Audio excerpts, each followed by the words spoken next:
making headlines. President says no country or homeland can endure without women's contributions and support. Maldives condemn calls for the displacement of Palestinian people from their land. Statistics show that the greatest level of influence on the judiciary occurred during the previous presidential term.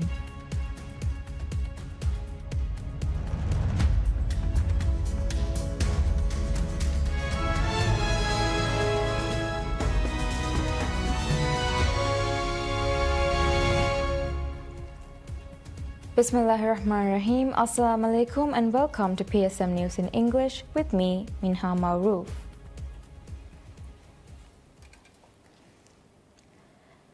President Dr. Mohammad Muizzu says no country or homeland can endure without women's contributions and support. In a special address commemorating International Women's Day, President said that women's full participation is essential in education, healthcare, social services, governance, business and economic activities, all crucial to a nation's survival and progress. In his address, the president highlighted that the government's core policy is to expand opportunities for women, strengthen their role in governance, and empower them to become self-sufficient and independent. He noted that even the earliest records of Maldivian history depict Maldivian women as spirited, diligent, and devoted homemakers who maintained order and contributed beyond the household. The president described women as the pillars of Maldivian society who, throughout generations, have safeguarded the peace and security of the Maldivian nation for thousands of years. He also acknowledged them as the compassionate anchors of their families, crediting their unwavering support and participation in driving national development and progress. For these reasons, he affirmed that Maldivians will always take great pride in their women. The president underscored that women constitute most service providers in key sectors such as healthcare and education, which are vital for the country's sustainability and future. He also celebrated the remarkable achievements of Maldivian female athletes in sports. Quoting the well-known adage, "Educate a woman and you educate a generation," he pointed out that Maldivian girls outnumber boys in secondary, higher secondary, and university education, with most top-achieving students also female. He described this as a promising sign for the future of the Maldivian nation.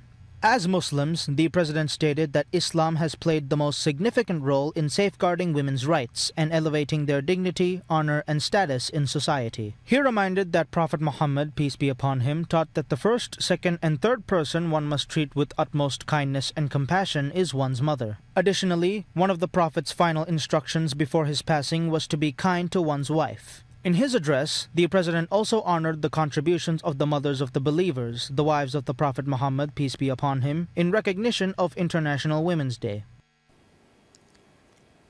Maldives has condemned the ongoing calls for the displacement of Palestinian people from their land while expressing its firm support for the Gaza reconstruction plan adopted during the Arab League summit.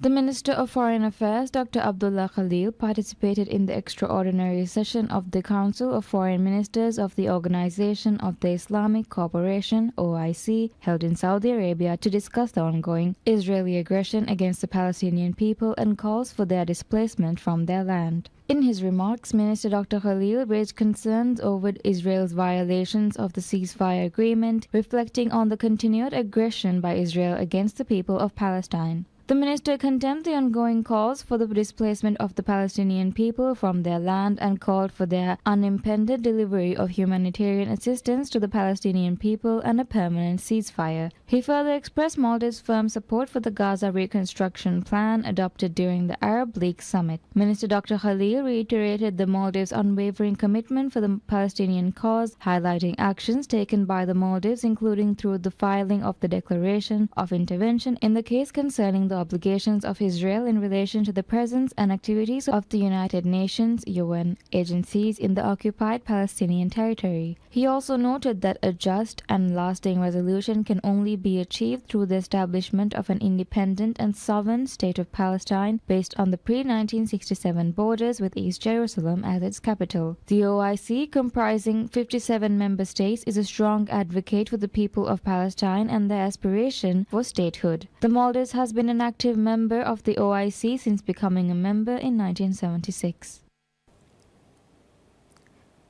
Statistics released by the Attorney General have shown that the greatest level of influence on the judiciary occurred during the previous presidential term. The Attorney General disclosed details on the actions taken by the Judicial Service Commission (JSC) against judges since November 2018. According to the statistics, between November 2018 and the end of November 2023, a total of 56 measures were recorded. These include 8 judges dismissed, 12 judges suspended, 3 judges demoted, and 33 judges issued disciplinary advice. However, from November 2023 to February this year, only 5 instances where measures were taken against judges have been recorded. This includes 3 suspicions and 2 cases where judges received disciplinary advice. Regarding the statistics, Attorney General Ahmed Usham highlighted that the statistics clearly indicate when judicial influence was at its peak over the past 6 years. He also noted that since November 2023, the practice of disciplining judges for statements or decisions made in court has come to an end. The Attorney General's figures come amid opposition claims that the current government is exerting undue influence on the judiciary.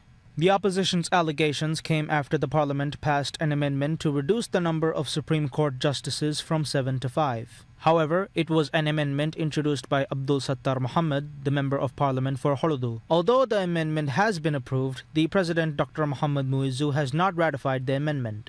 The composition of the Supreme Court has fluctuated over the years. Initially, the bench comprised 5 justices. This number increased to 7 upon the establishment of the Permanent Supreme Court in 2010. The count was reduced back to 5 in 2014 under former President Abdullah Yamin's administration, only to be increased to 7 again during former President Ibrahim Mohamed Saleh's tenure. Despite the opposition's allegations, the government assures that it will not allow any interference in the judicial system. Dr. Irtisham Adam, the non-resident ambassador of the Maldives to France, formally presents her letter of credence to the President of France, Emmanuel Macron.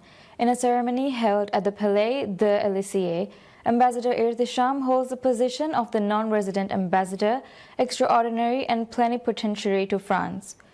In addition to this role, she serves as the Maldives High Commissioner to the United Kingdom, UK, of Great Britain and Northern Ireland. Following the credential ceremony, the Maldives Ministry of Foreign Affairs issued a statement revealing details of the subsequent meeting. During this encounter, Irtisham conveyed heartfelt greetings and best wishes from the President Dr. Mohamed Muizzu, the government, and the people of the Maldives to President Emmanuel Macron, the French government, and its citizens. In her remarks, Ambassador Adam highlighted the long-standing bilateral relations between the Maldives and France, according to the Foreign Ministry, affirming the Maldives' steadfast commitment to strengthening these ties. She underscored the desire to enhance trade, investment, and cultural exchanges between the two nations. Her visit also included meetings with key figures at the French Ministry of Foreign Affairs and European Affairs. As such, she engaged in discussions with Jean-Claude Brunet, Ambassador for Regional Cooperation in the Indian Ocean, and Miriam St. Pierre, Deputy Director of the Asia and Oceania Department. Minister of Cities, Local Government and Public Works Adam Sharif Umar says that the council is building a project funded by the Chinese government which is scheduled to get underway in the middle of the year. The government announced that 50 council's administrative offices will be developed with the assistance of China. In addition to these 50 councils, the government had previously announced developing 55 council administrative offices under the Public Sector Investment Program (PSIP), which has been awarded to Malaysia's Hexter Global Private Limited. Speaking to PSM News, Minister Adam Sharif said a Chinese team will arrive in Maldives next month to conduct the necessary surveys before the project begins. According to the minister, 10 islands have been identified for the surveys and the construction of the council secretariats will start in the middle of this year. The other project undertaken by the Malaysian firm has already broken ground in several islands. Minister Adam Sharif said construction in those islands will commence next month. The buildings will be constructed on 1 and 2 floors under the project. The minister said the one-story buildings would be completed within 1 year, while the two-story buildings will be completed within 2 years, and all the council secretariat buildings will be developed by mid-2027. The ministry's assessments found that 187 councils face significant space constraints and resource shortages. The government aims to rebuild all run-down council buildings within its current term.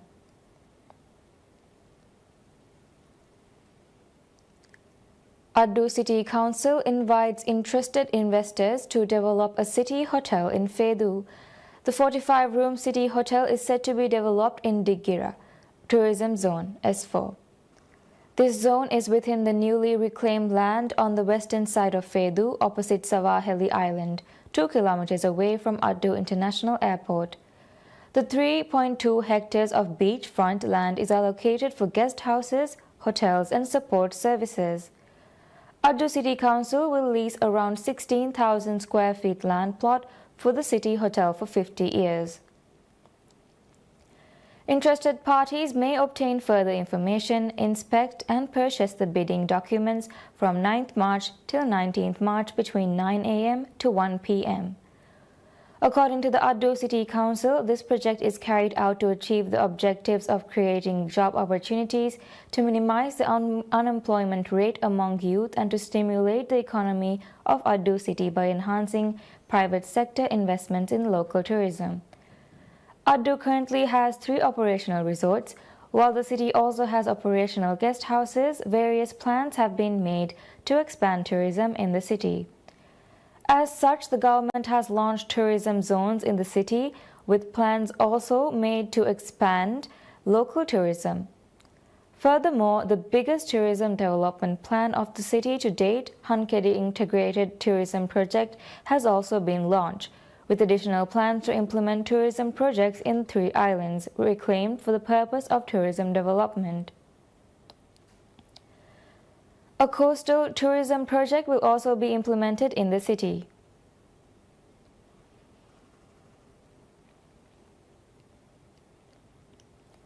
Island Aviation Service Limited (IASL) extends the deadline for submitting proposals to acquire a second wide-body aircraft for the national airline, Maldivian.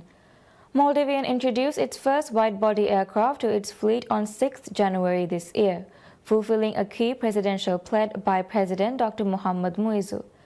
While the Airbus A330-200, which has 264 seats, is currently in service, Maldivian sought to add a second wide-body aircraft to its fleet on 6 February. Maldivian is seeking to lease a second aircraft of the same model for a 5-year period. Maldivian's parent company, Island Aviation Service Limited (IASL), said while the original deadline for submitting proposals expired on March 7th, the deadline has now been extended until 14th March. Maldivian has launched direct flights to 3 Chinese cities, Beijing, Shanghai, and Chengdu, with its first wide-body aircraft. Delivering this year's presidential statement, President Muizzu said the acquisition of a second wide-body aircraft would introduce Maldivian's direct flights to European destinations. The government aims to commence these flights by October this year.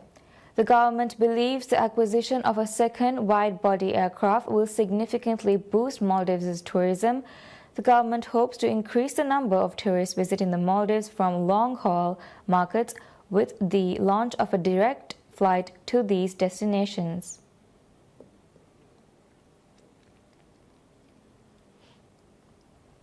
Maldives Industrial Fisheries Company (MIFCO's) newly appointed CEO, Brigadier General Farhat Shahir, says that the state fisheries firm has the potential to become profitable and establish it as a lead company in the country's fisheries industry. Farhat was appointed as the new CEO of MIFCO on Wednesday. Farhat Shahir's appointment follows the dismissal of Dr. Vitaly Lyubimov, MIFCO's first foreign CEO and managing director, earlier. Speaking to PSM News, Farhat expressed belief that it is sustainable development is brought to its fisheries sector, the industry can return to being the #1 industry in the Maldives.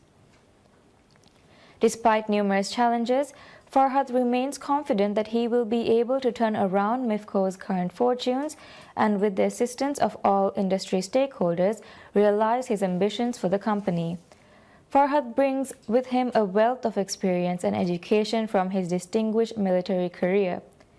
He holds a degree in military stars and a master's degree in military art and science from the Indonesian Military College. Farhat has served in several senior positions in the Maldives National Defense Force (MNDF) since joining in 1986. He was serving as the Vice Chief of Defense Force when he retired in 2012 after 26 years in military service.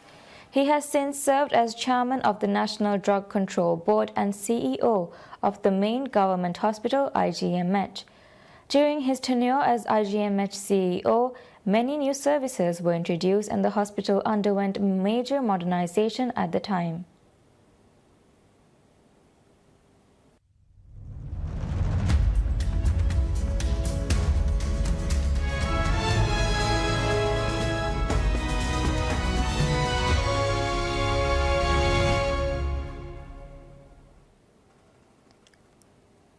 Cryptocurrency industry elite met with U.S. President Donald Trump at the White House to discuss how the government will enact Trump's vision of making the country the crypto capital of the world.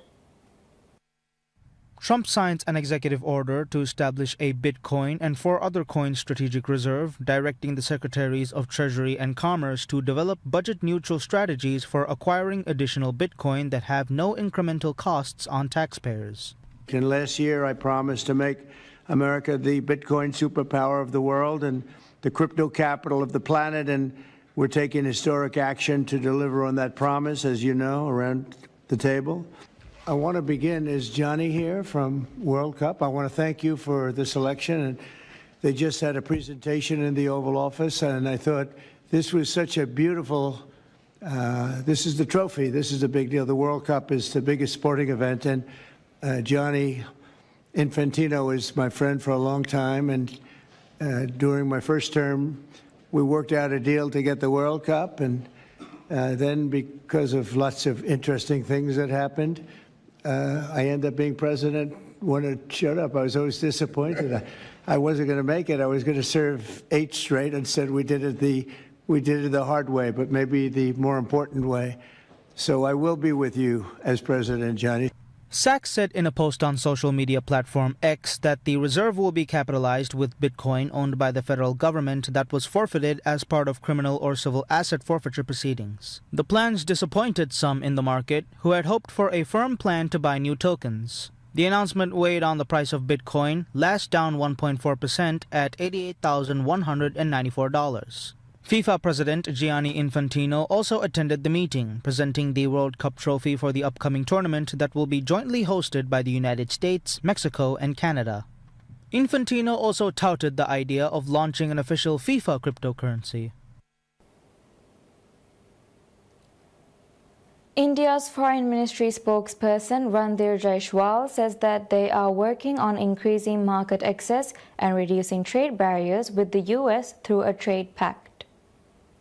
Jaiswal told reporters that the deal would deepen supply chain integration between the two countries. During an interview given to India Today, U.S. Commerce Secretary Howard Lutnick said India needs to buy more defense products and lower its tariffs on U.S. products for the two countries to be able to sign a grand bilateral deal. After a meeting between Trump and Indian Prime Minister Narendra Modi last month, the two countries agreed to resolve tariff rows and work on the first segment of a deal by the fall of 2025, aiming for bilateral trade worth $500 billion by 2030. Indian Trade Minister Piyush Goyal has been on a nearly week-long trip to the United States and met Lutnick to pursue trade talks. Trump's proposal to impose reciprocal tariffs from early April on trading partners, including India, is worrying Indian exporters in sectors ranging from auto to agriculture, with Citi research analysts estimating potential losses at about $7 billion a year.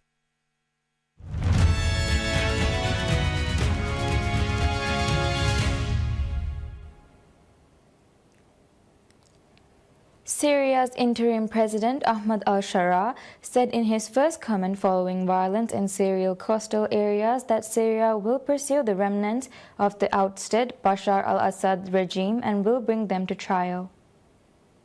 In a televised address, Sharaa called on his security forces to avoid exaggeration or overreaction and said the remnants of the fallen regime would be brought to a fair court.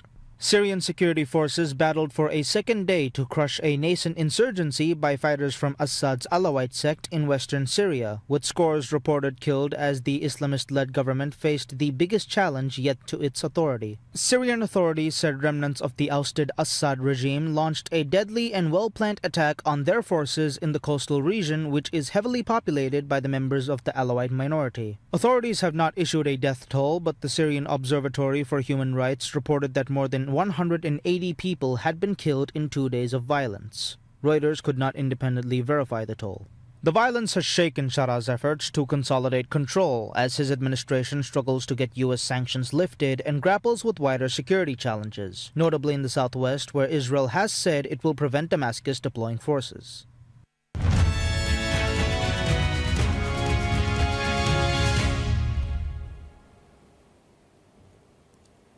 Captains and head coaches gather in London for the launch of the Women's Six Nations tournament. Players posed with the trophy on a cruise along the Thames River, with the iconic Tower Bridge as their backdrop, as new figures revealed a 9% increase in audience viewership. I think it's just about keeping our standards as high as possible and creating an environment that everyone can thrive in. And whenever we get new guys into camp, and we've had a fair few this week, that we're creating that environment where they can get better, they can thrive, and I think that's a really important thing that we're trying to build this year. Yeah, I think the French crowds definitely always, they never disappoint, and we are always looking forward to playing in France because of them as well. Without them, we wouldn't be, it wouldn't be as special to play rugby, and even when we go away from France, the supporters are the ones that make it what it is, so we're really grateful for them, and it's always so special playing at home in front of French crowds that sing the national anthem. It's always, it feels like you've got another player on the team. We've obviously made some tweaks in leadership and the flow of the early part of our week, and we've just got started on evolving our game. We certainly want to evolve. We feel that we'd like to put our opponents under different kinds of pressure as we go into this tournament, and ultimately, hopefully, through the year, we're able to consolidate and then take that into the preparation of a home World Cup. In a World Cup year, yes, it's about, we're all probably looking at building momentum. We're all looking at where we can make some little gains to close gaps. England, France have probably been the leaders in this competition for a good while. Guys, we want to get you under a little bit of pressure, and we've got to learn to perform in these environments. A year ago, we went to Twickenham, and it was an outstanding occasion, and the RFU did a great job in putting on, was it 50,000? It was a chastening learning experience for us, but one that we, as long as we can learn from it, we come out better. And in a World Cup year, hopefully it's going to be a big year for us as a nation, and giving those experiences to players, giving the competitions, the battles that we have on pitch, hopefully it leads us all to better performances, better outcomes when we get to that World Cup. So it's a big year and a lot of learning to go. The tournament begins on March 22nd, with Ireland hosting France, followed by Scotland taking on Wales, and Italy facing the tough task of travelling to play the 6-time defending champions England a day later.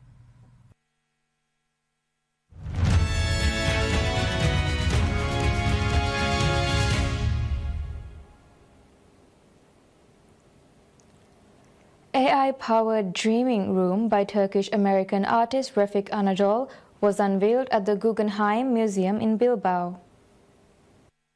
Under the name Living Architecture, Gehry, the artist uses artificial intelligence to reinterpret the architectural legacy of Frank Gehry, designer of the Guggenheim Museum in which the exhibition takes place, through generative art. There is almost 50 projectors inside the 20,000 pixels of a very high resolution.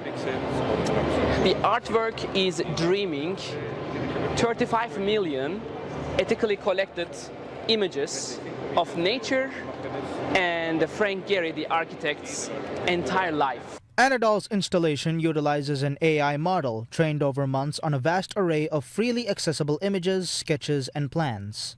It's the first time AI is dreaming all the time, meaning every day is a new day.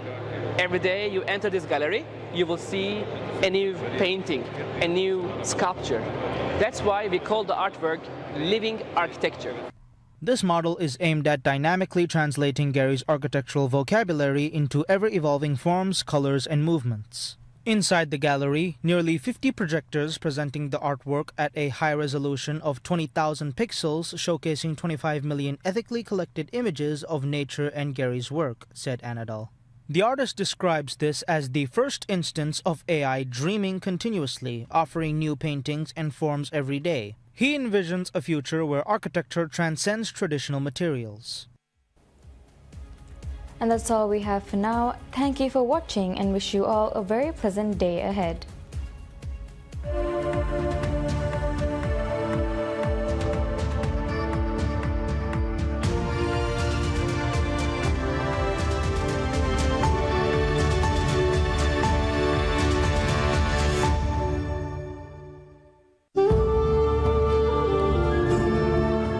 ಬರಕಾತೆರೆ ರಮಲಾನ್ ಮಹುಗೆ ಹೇ ಒಯ್ದುಮಾತ ಹುನಿಯಾ ಟಿವಿ ಬಲ್ಲವಾ ಲೋಬಿತ್ ರೈತುನಂ ಅರಿಸ್ಕುರಂ